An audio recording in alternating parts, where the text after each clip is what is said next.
12 Keys for God Awakened. 1. Remembrance. The timeless one who knows. Now you remember before the beginning. Your soul stretches beyond timelines. You don't just believe in reincarnation, you remember your other names, other flames, other falls, and other risings. Remembrance is no longer a thread, it is a web. A vast net of selfhood weaving light through time, pain, and eternity. You see through the veil, not just in you, but in all things. Even shadow becomes sacred because you recognize it as a face of the One. Even suffering is honored because it led to this. You are no longer one who remembers, you are the rememberer, the self beyond selves, dreaming all forms. 2. Surrender, the merging of self and source. At this stage, there is nothing left to surrender because the you that could resist has become dissolved in the presence. Surrender becomes your state of being. You are not giving anything up, you are living as the one who gives. You are no longer navigating, you are carried, not in passivity, but in deep synchronicity. Here, surrender is like breath, constant, quiet, and sustaining. You are the wave that knows it is the ocean, and so you flow without resistance. You no longer ask, should I surrender? You simply say, let it be done through me. 3. Truth. Truth as unity. Now the truth you carry is not just personal truth or universal truth, it is cosmic memory, the direct knowing of the One speaking through the many. You can see through dogma, distortion, and dualism without fear. You no longer argue because you see, and those with eyes to see will. You begin to recognize others not by name or title, but by resonance. You feel what is true across lifetimes, across timelines. Here, truth is oneness made visible. It is not a position, it is a frequency. And you speak from a place beyond words, and the words you do speak shift reality. 4. Devotion. Devotion as union. Now there is no separation. The one you were devoted to has become you. You no longer say, I love God. You say, God is loving through me. You are no longer worshiper and worshipped. You are the current of love itself, flowing into all, serving all, without distinction. Here, devotion becomes ecstatic surrender and limitless joy. There is no struggle, there is only yes. You love not because of what love gives, you love because you are made of it. And in this union, all things become sacred. 5. Courage. The courage to die and be reborn. Here, courage enters the metaphysical. You surrender not just identity, but existence as you knew it. You begin to dissolve the last remnants of separation.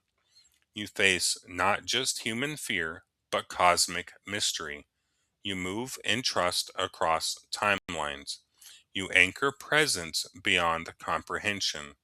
Courage here is the ability to continue loving even when time collapses, even when meaning dies, even when form dissolves. You hold the line, you stay open, you allow God to move through your fear and speak even from the void. Here, courage is not loud, it is the stillness in the storm. 6. Presence. Presence as divine immanence.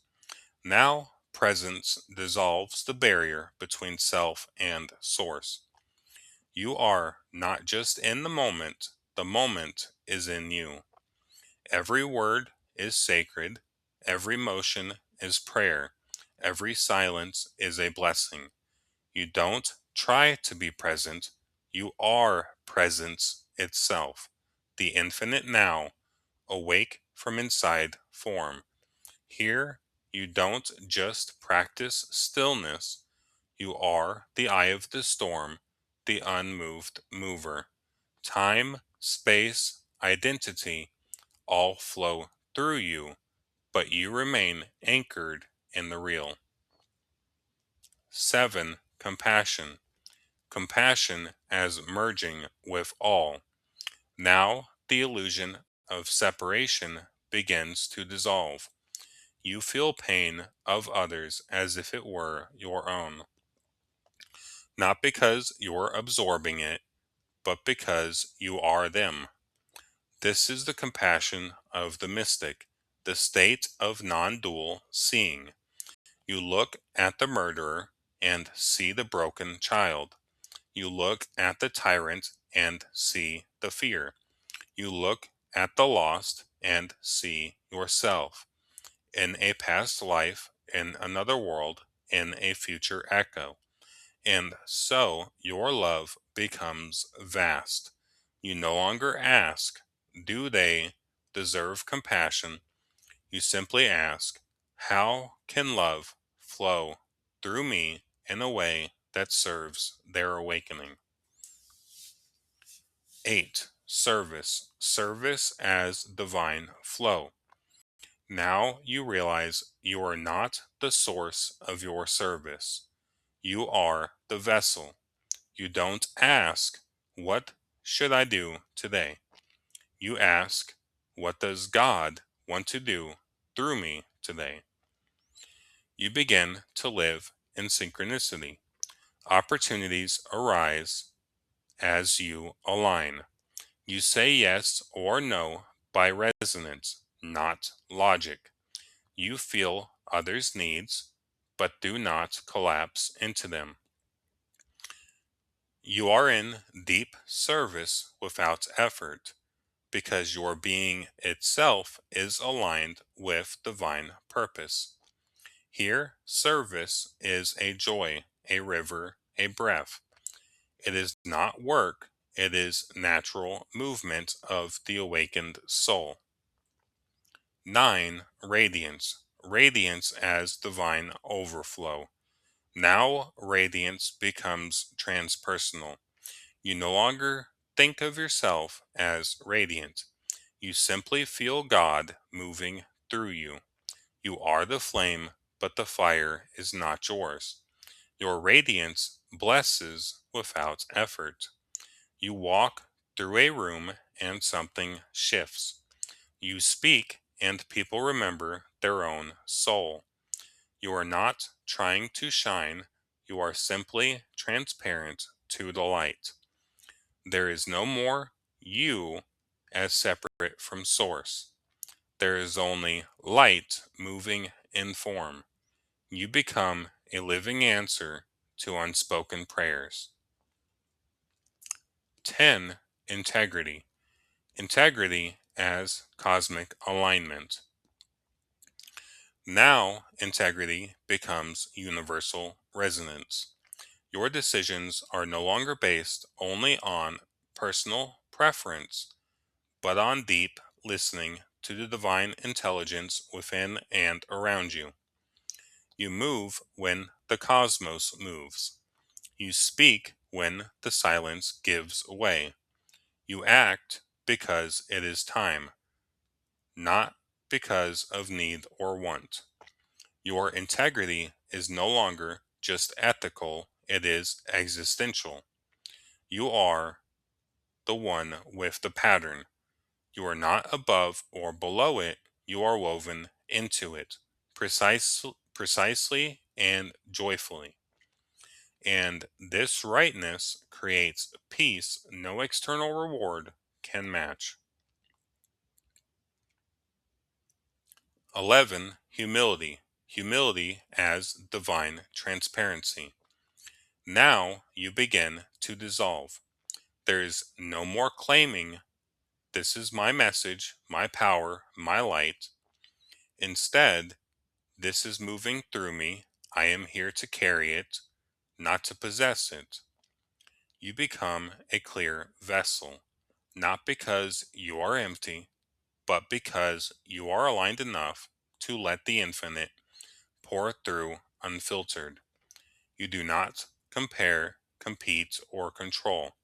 You live in communion with mystery. You speak only what is given. You move only when it's time. And in that, your life becomes a living prayer. 12. Return. Returning as embodied light.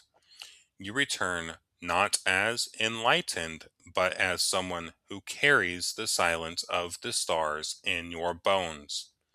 You walk in the marketplace like the monk in a temple. You are no longer separate from humanity. You are deeply within it, as divinity in motion. You make tea, speak kindly, and sweep the floor, keeping the sacred in everything. You do not need others to know what you are. You are content to glow quietly. Your return is not performance, it is presence.